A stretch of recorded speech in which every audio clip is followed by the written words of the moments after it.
Thank you, thank you, thank you.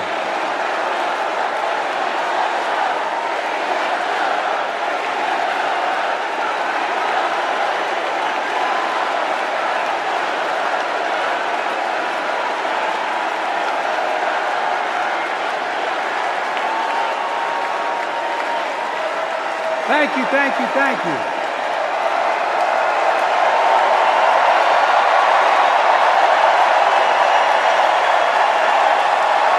Thank you.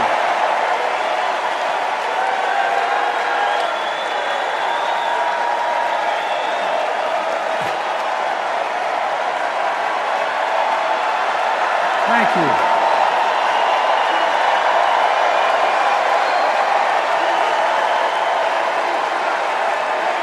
Thank you. I love you. Thank you.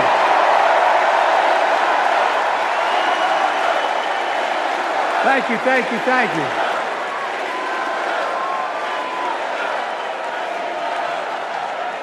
That was my daughter.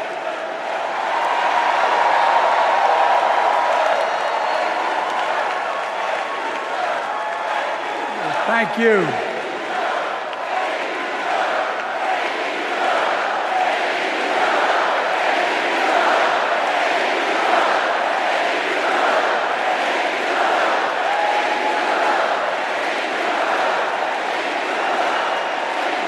Thank you, thank you, thank you. Thank you. Thank you, but I tell you what.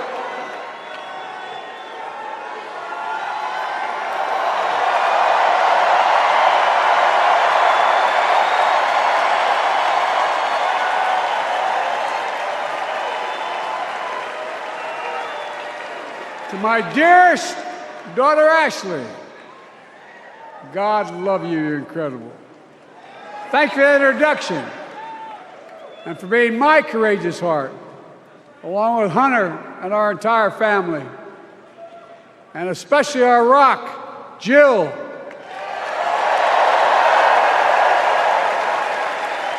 Who, as those of you who know us, she still leaves me both breathless and speechless. Everybody knows her. I love her more than she loves me. She walks down the stairs and I still get that going boom, boom, boom. You all will know me. No, not kidding. Let's give a special round of applause to our First Lady, Jill Biden.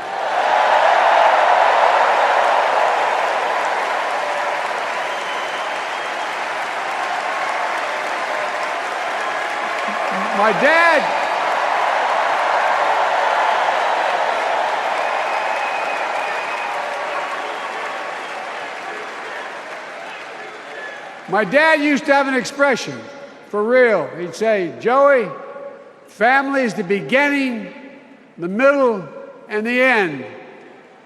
And I love you all. Folks. And America, I love you.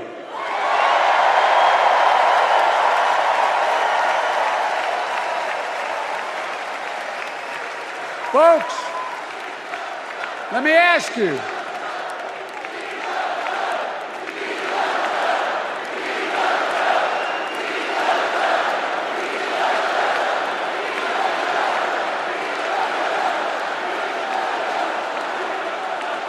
Let me ask you, are you ready to vote for freedom?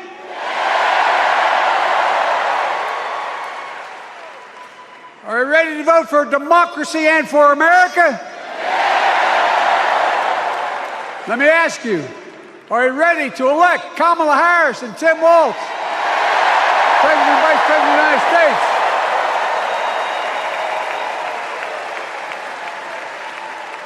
My fellow Democrats, my fellow Americans, nearly 4 years ago, in winter, on the steps of the Capitol, on a cold January day, I raised my right hand and I swore an oath to you and to God to preserve, protect, and defend the Constitution and to faithfully execute the office of the President of the United States.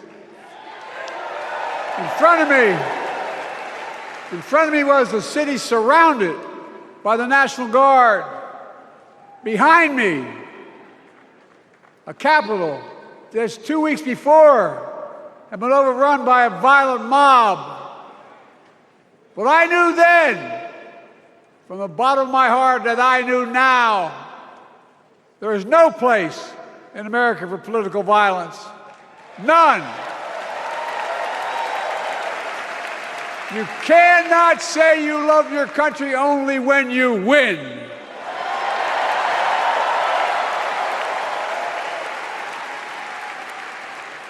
In that moment, I wasn't looking to the past. I was looking to the future. I spoke of the work at hand, the moment we had to meet. It was, as I told you then, a winter of peril and possibility. Of peril and possibility. We're in the grip of a once-in-a-century pandemic, historic joblessness, a call for racial justice long overdue, clear and present threats to our very democracy. Thank you.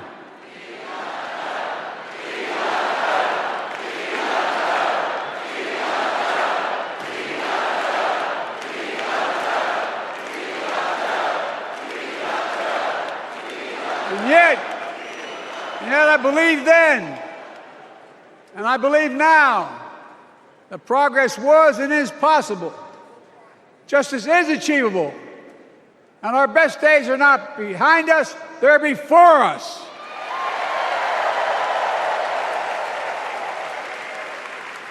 Now it's summer. The winter has passed. And with a grateful heart, I stand before you now on this August night to report that democracy has prevailed. Democracy has delivered. And now democracy must be preserved.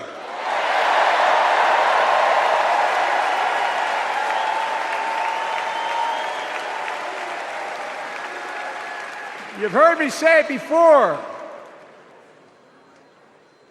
We're facing an inflection point. One of those rare moments in history when the decisions we make now will determine the fate of our nation and the world for decades to come. That's not hyperbole, I mean it literally. We're in a battle for the very soul of America. I ran for president in 2020 because of what I saw in Charlottesville in August of 2017. Extremists coming out of the woods, carrying torches, their veins bulging from their necks, carrying Nazi swastikas, and chanting the same exact anti-Semitic bile that was heard in Germany in the early 30s. Neo-Nazis, white supremacists, and the Ku Klux Klan, so emboldened by a president then in the White House that they saw as an ally. They didn't even bother to wear their hoods. Hate was on the march in America. Old ghosts and new garments, stirring up the oldest divisions, stoking the oldest fears, giving oxygen to the oldest forces that they long sought to tear apart America. In the process, a young woman was killed. When I contacted her mother, I asked about what happened. She told me. When the president was asked what he thought had happened, Donald Trump said, and I quote, "There are very fine people on both sides. My God." That's what he said. That is what he said and what he meant. That's when I realized, had to listen to the admonition of my dead son, I could not stay in the sidelines. So I ran.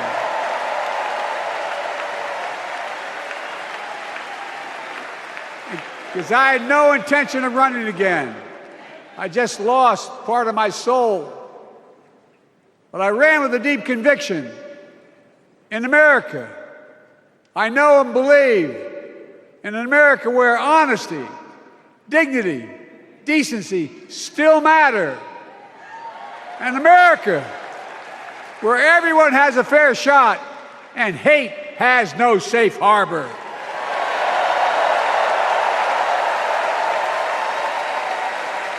An America where the fundamental creed of this nation, that all of us are created equal, is still very much alive. And a broad coalition of Americans joined with me. 81 million voters voted for us, more than any time in all of history. Because of all of you in this room and others, we came together in 2020 to save democracy.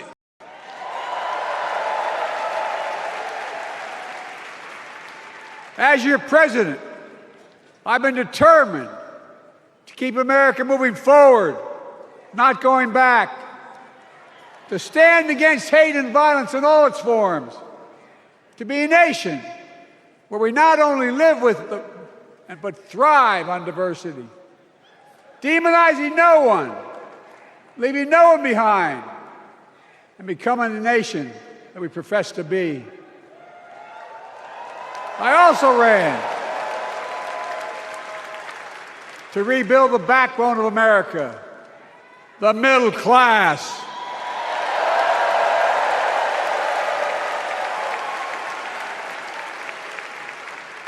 I made a commitment to you that I be a president for all Americans, whether you voted for me or not.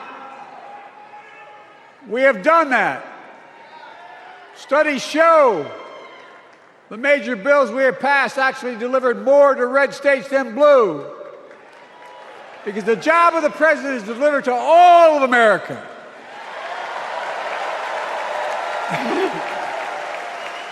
And because of you, and I'm not exaggerating, because of you, we've had one of the most extraordinary 4 years of progress ever, period.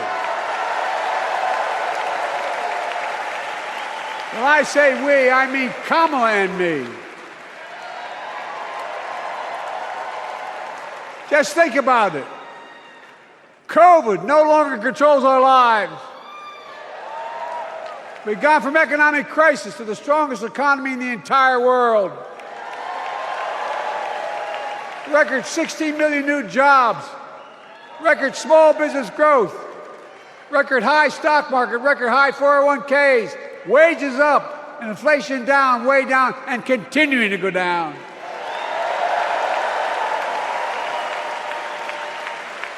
The smallest racial wealth gap in 20 years. And yes, we both know we have more to do, but we're moving in the right direction. More Americans have peace of mind that comes from having health insurance. More Americans have health insurance today than ever before in American history.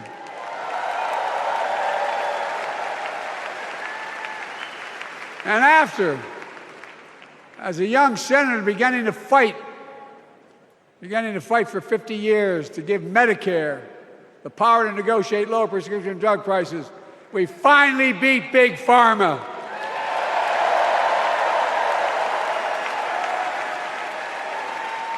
And guess who cast the tie-breaking vote? Vice President, soon-to-be President Kamala Harris.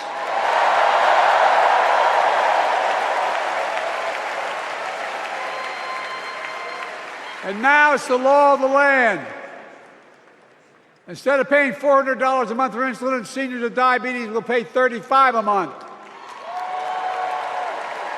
The law we passed already includes, starting in January, every senior's total prescription cost can be capped at $2,000 no matter how expensive the drugs they have. And what we don't focus on, and our Republican friends don't seem to understand, our reforms don't just save seniors money, they save the American taxpayers money. You know what we just passed saved? It saved $160 billion over the next decade. That's not hyperbole. It's because Medicare no longer has to pay those exorbitant prices to the big pharma. But look, well, thank you, Kamala, too. Look, folks, how can we have the strongest economy in the world without the best infrastructure in the world? Donald Trump promised Infrastructure Week every week for 4 years, and he never built a damn thing.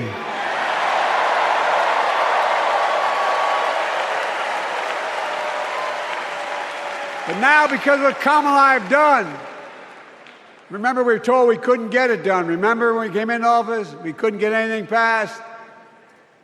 But right now, we're giving America an infrastructure decade, not week. We're modernizing our roads, our bridges, our ports, our airports, our trains, our buses. We're removing every lead pipe from schools and homes so every child can drink clean water. We're providing affordable high-speed internet for every American, no matter where they live, not unlike what Roosevelt did with electricity. And so much more. We are uniting the country.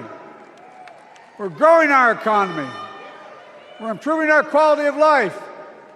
And we're building a better America.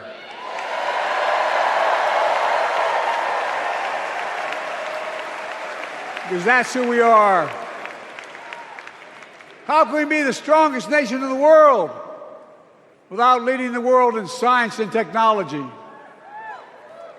After years of importing 90% of our semiconductor chips from abroad, which America invented those chips, our Chips and Science Act meant that private companies from around the world are now investing literally tens of billions of dollars to build new chip factories right here in America.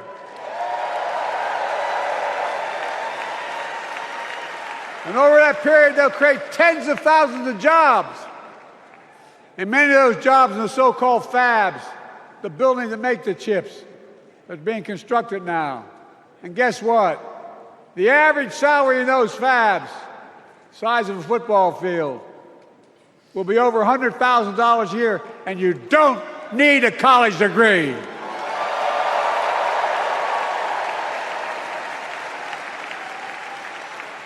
Because of you and so many electeds out there, American manufacturing is back. Where the hell to say we wouldn't lead the world in manufacturing? 800,000 new manufacturing jobs.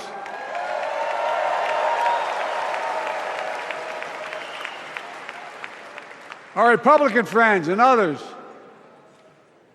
made sure they'd go abroad to get the cheapest labor. We used to import products and export jobs.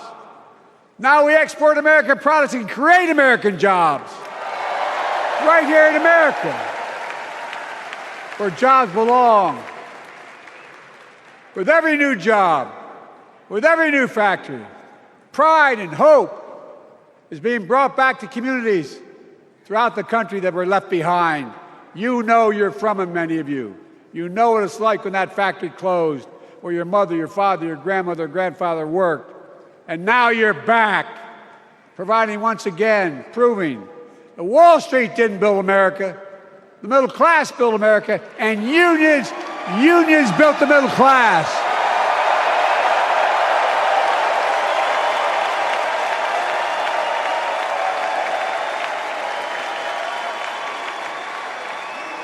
It's been my view since I came to the Senate. And that's why I'm proud to have been the first president to walk a picket line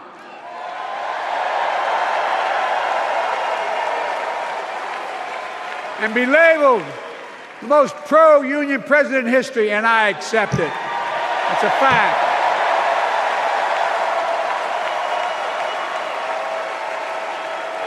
Because when unions do well, we all do well.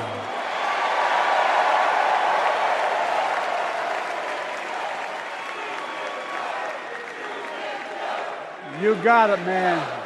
You got it.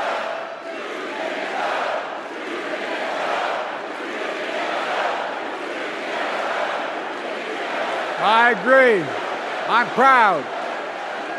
Look, remember he told we couldn't get anything done because we couldn't get anything done in the Congress? Well, with your support, we passed the most significant climate law in the history of mankind.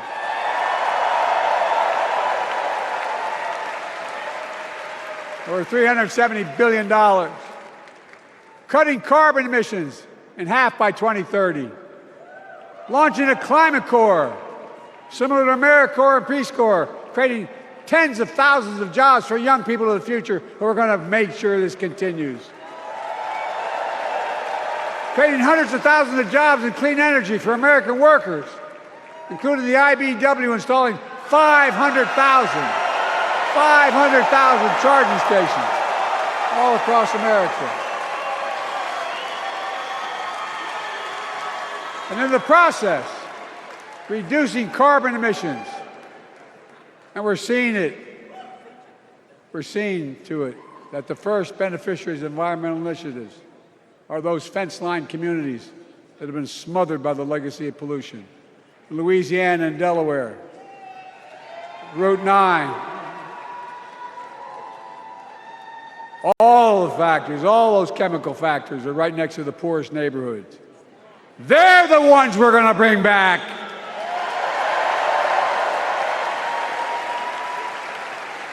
And how? How can we be the greatest nation in the world without the best education system in the world?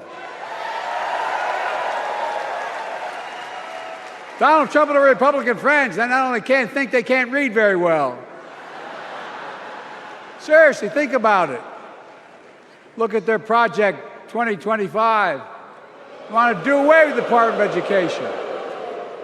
Well, during the pandemic, Kamala and I helped states and cities get back their schools back open. And we gave public school teachers a raise.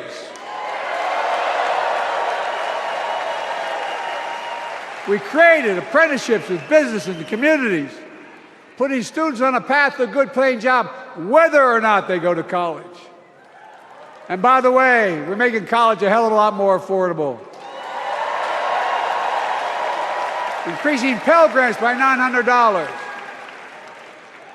Over $15 billion for HBCUs. Minority service education, including Hispanic institutions and tribal colleges. We kept our commitment to provide more student relief than ever by lifting the burden of helping millions of families so they could get married, start a family, buy a home, and begin to build family wealth and contribute to the community and grow our economy. It's not costing us, it's creating more wealth. We've fundamentally transformed how our economy grows, from the middle out and the bottom up instead of the top down. You know, my dad used to say there wasn't a whole hell of a lot to drop down on my kitchen table at the end of the month. I come from a basic middle-class family, 3-bedroom house, 4 kids, a grandpa living with us, decent neighborhood, but never a penny to spare. And look, that top-down notion never worked. A lot of Democrats didn't think it worked, thought it worked, but it doesn't. And when we did all that, what we've done, everybody can do well. Everybody.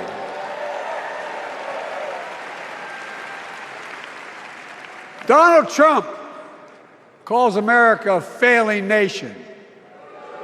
No, I'm serious. But think about this. Think about this. He publicly says to the whole world, I'm going to say something outrageous. I know more foreign leaders by their first names and know them well than anybody alive. Just because I'm so damn old. But I'm not joking. Think of the message he sends around the world when he talks about America being a failing nation. He says we're losing. He's the loser. He's dead wrong.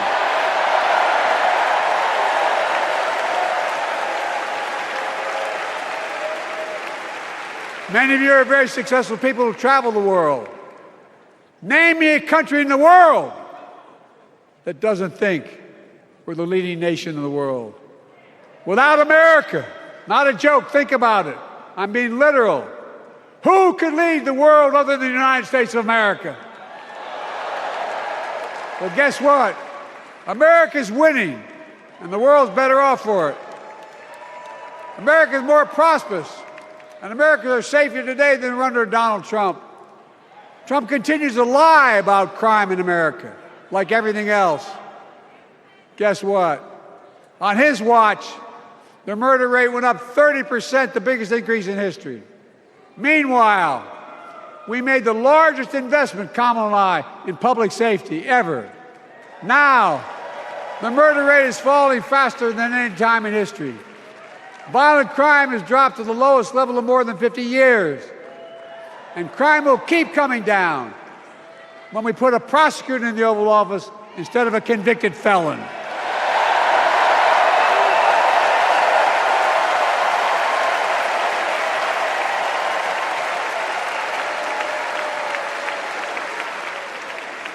And folks, the distinguished senator from the C Senate from California and I passed the first ban on assault weapons. And guess what? It worked. If we care about public safety, we need to prevent gun violence. And what makes me ashamed when I travel the world, which I do, more children in America are killed by a gunshot than any other cause in the United States. More die from a bullet than cancer, accidents, or anything else in the United States of America. My God. That's why Kamala and I are proud. We beat the NRA when we passed the first major bipartisan gun safety law in 30 years.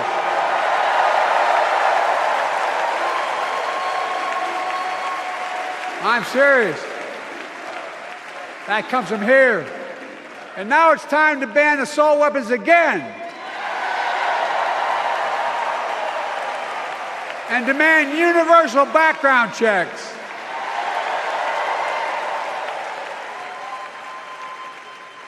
It's hard.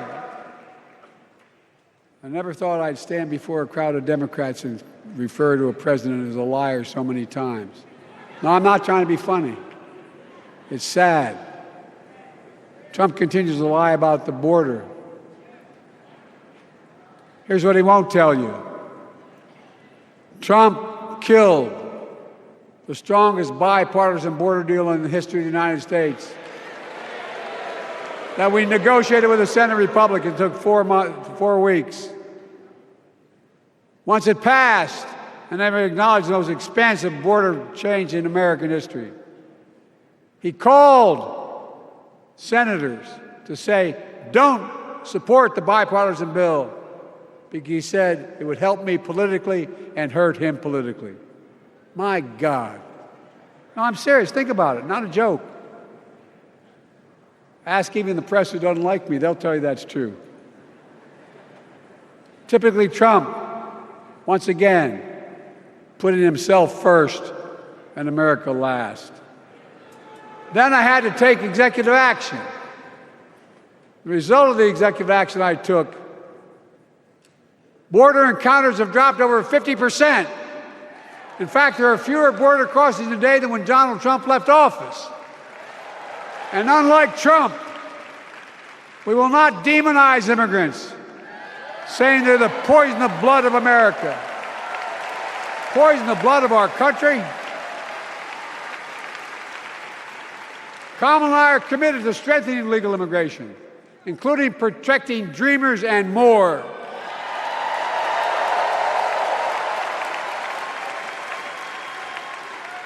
And here's what else I believe in. Protecting your freedom to vote, your freedom to love who you love.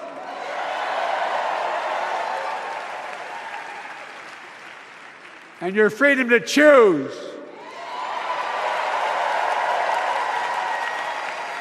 In its decision over overturning Roe v. Wade, as you heard earlier tonight, the United States Supreme Court majority wrote the following, quote, "Women are not without electoral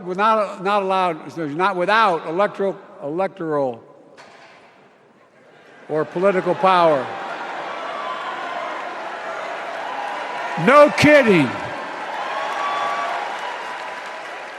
MAGA Republicans found out the power of women in 2022. And Donald Trump is going to find out the power of women in 2024. Watch.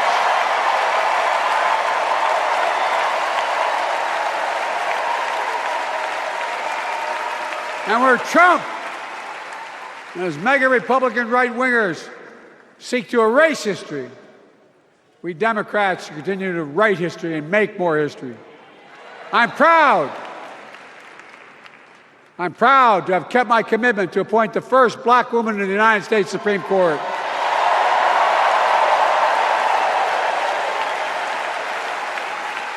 Ketanji Brown Jackson, a symbol for every young woman in America that you can do anything. I'm proud that I've kept my commitment to have an administration that looks like America and that taps in to the full talent of our nation. The most diverse cabinet in history, including the first black woman in South Asian descent to serve as vice president. And will soon serve as the 47th President of the United States.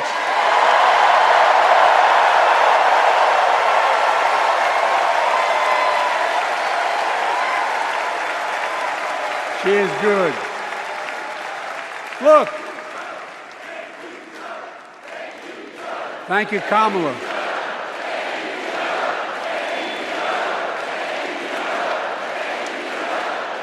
Folks, I've long said we have many obligations as a nation, but I got in trouble years ago for saying I'd make no apologies. We have only one truly sacred obligation: to prepare and equip those we send to war and care for them and their families when they come home and when they don't.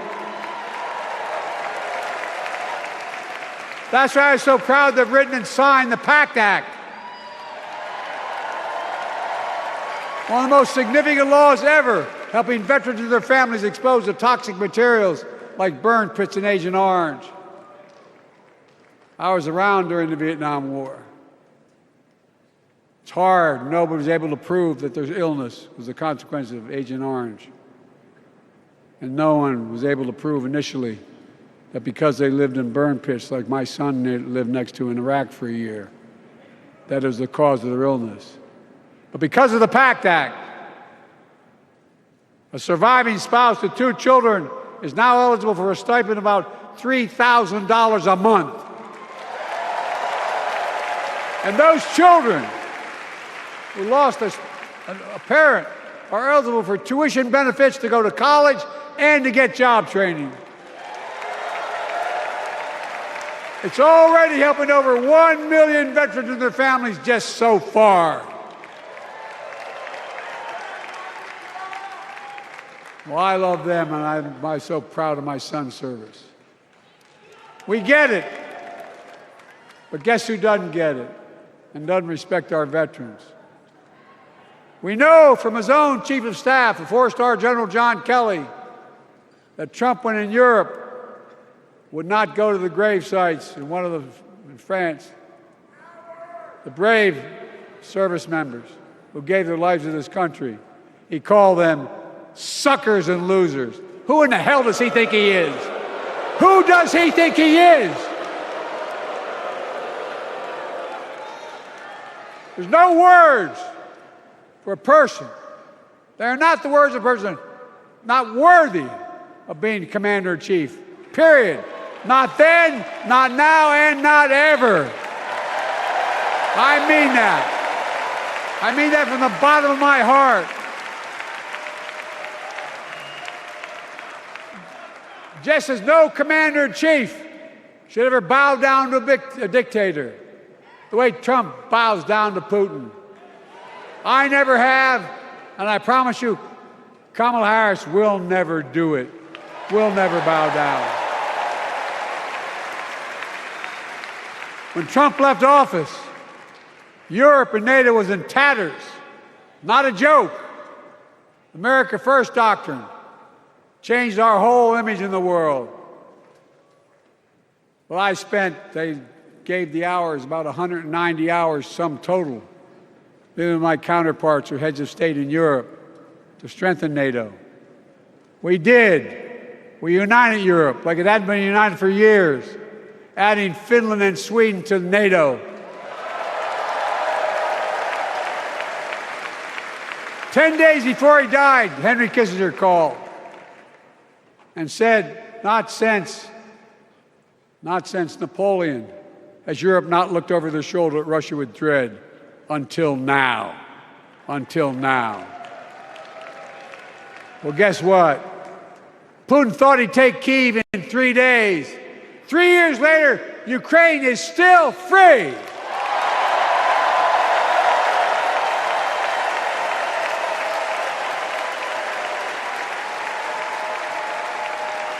When I came to office, the conventional wisdom was that China would inevitably surpass the United States.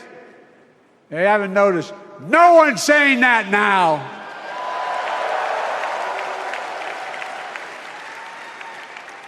And we'll keep working to bring hostages home and end the war in Gaza and bring peace and security to the Middle East.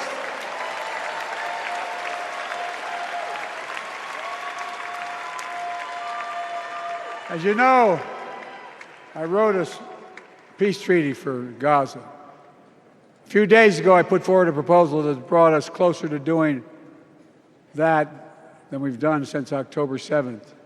We're working around the clock, my Secretary of State, to prevent a wider war and reunite hostages with their families and surge humanitarian health and food assistance into Gaza now. To end the civilian suffering of the Palestinian people, and finally deliver a ceasefire and end this war.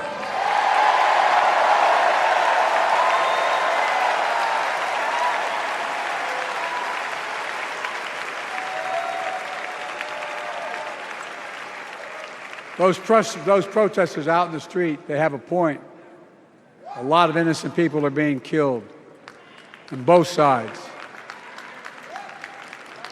Just as we worked around the clock to bring home wrongfully detained Americans and others from Russia in one of the most complicated swaps in history, but they're home. Kamala and I are going to keep working to bring all Americans wrongfully detained around the world home. I mean it. Folks, I've got 5 months left in my presidency. I've got a lot to do. I intend to get it done.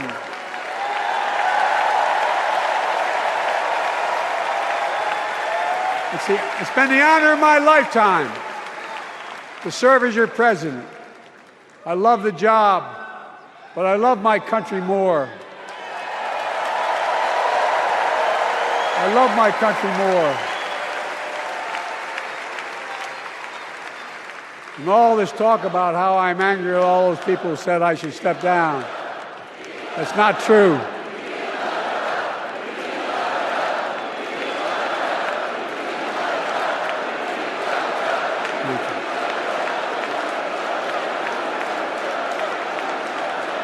I love my country more, and we need to preserve our democracy. In 2024, we need you to vote. We need you to keep the Senate. We need you to win back the House of Representatives.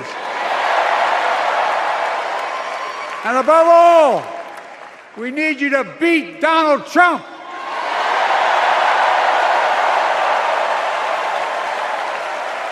And elect Kamala and Tim President and Vice President of the United States of America.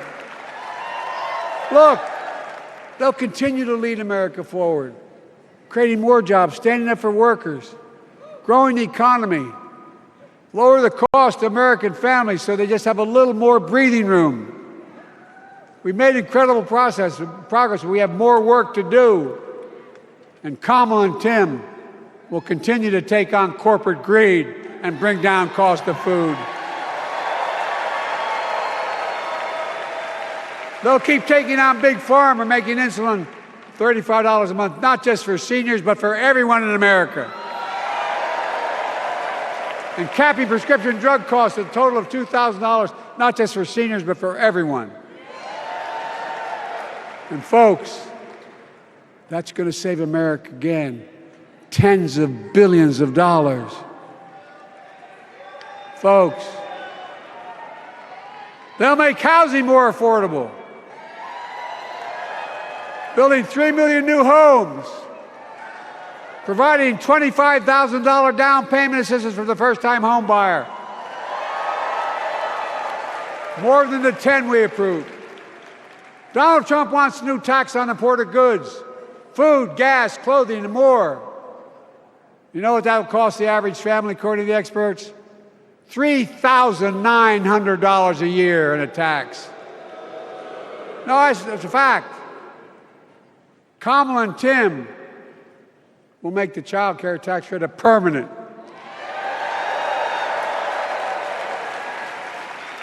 Lifting millions of children out of poverty and helping millions of families get ahead. But you know what Trump has? He created the largest debt any president had in 4 years with his $2 trillion tax cut for the wealthy. Well, Trump has a new plan.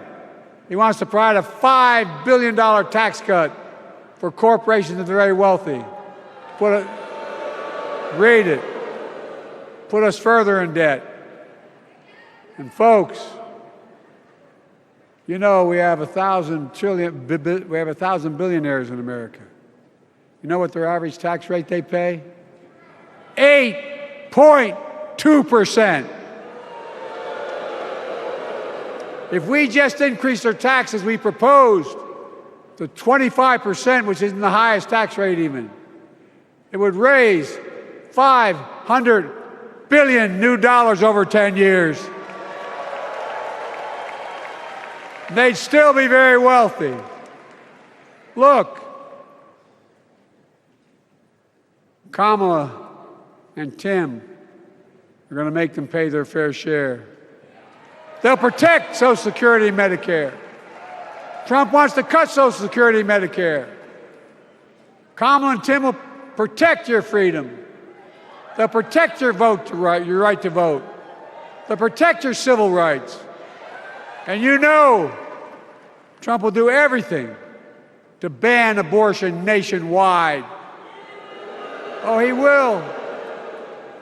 You know, Kamala and Tim will do everything they possibly can. That's why you have to elect a Senate and a House to restore Roe v. Wade.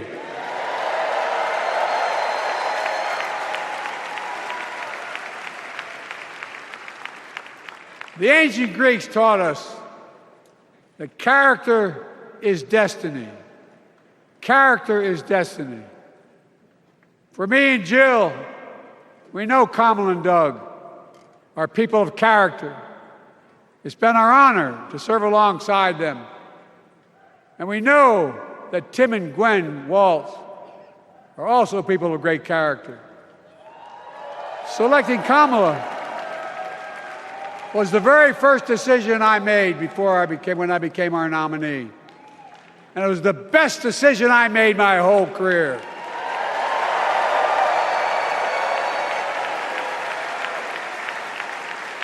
We've not only gotten to know each other, we've become close friends. She's tough, she's experienced, and she has enormous integrity, enormous integrity. Her story represents the best American story. And like many of our best presidents, she was also vice president. That's a joke.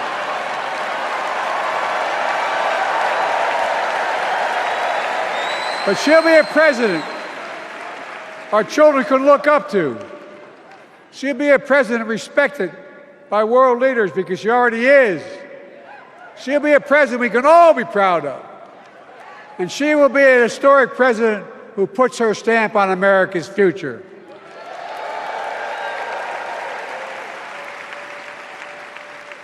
This will be the first presidential election since January 6th. On that day, we almost lost everything about who we are as a country. And that threat, this is not hyperbole, that threat is still very much alive. Donald Trump says he will refuse to accept the election result if he loses again. Think about that. He means it. Think about that. He's promising a bloodbath if he loses, in his words. And that he'll be a dictator on day one, in his own words. By the way, this sucker means it. No, I'm not joking. Think about it. Anybody else said that in the past, you'd think he was crazy. He is crazy, but you'd think it was an exaggeration, but he means it. We can't let that happen. Folks, all of us carry a special obligation. Independents, Republicans, Democrats. We saved democracy in 2020, and now we must save it again in 2024.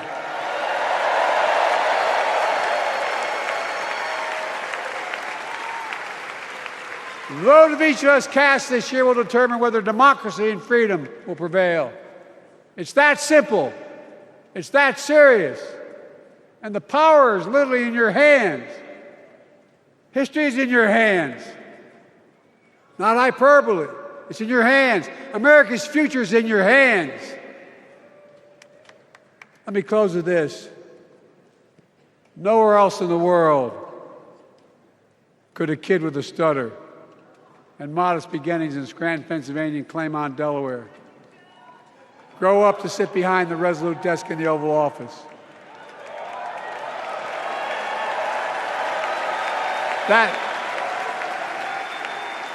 That's because America is and always has been a nation of possibilities. Possibilities. We must never lose that. Never. Kamala and Tim understand that this nation must continue to be a place of possibilities, not just for the few of us, but for all of us. So join me in promising your whole heart to this effort, and where my heart will be. I promise I'll be the best volunteer Harrison Waltz has Cam ever seen.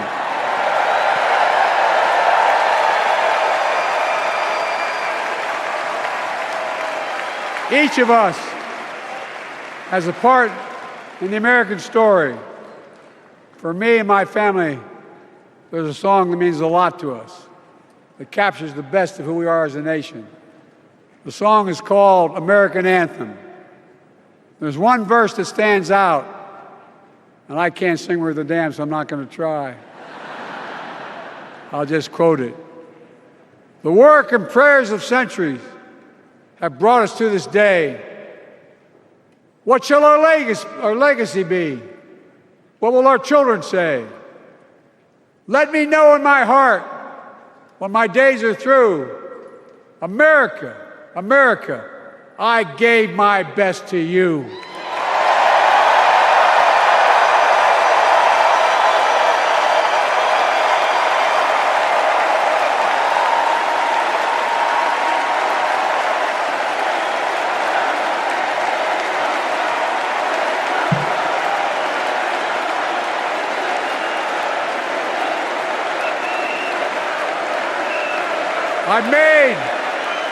I've made a lot of mistakes in my career, but I gave my best to you. For 50 years, like many of you, I've given my heart and soul to our nation. And I've been blessed a million times in return with the support of the American people. I've either been too young to be in the Senate because I wasn't 30 yet, and too old to stay as president. But I hope you know how grateful I am to all of you. I can honestly say, and I mean this from the bottom, give you my word as a Biden, I can honestly say I'm more optimistic about the future than I was when I was elected as a 29-year-old United States Senator. I mean it. Folks, we just have to remember who we are. We're the United States of America.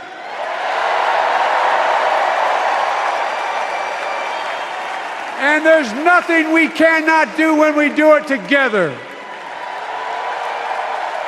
God bless you all, and may God protect our troops.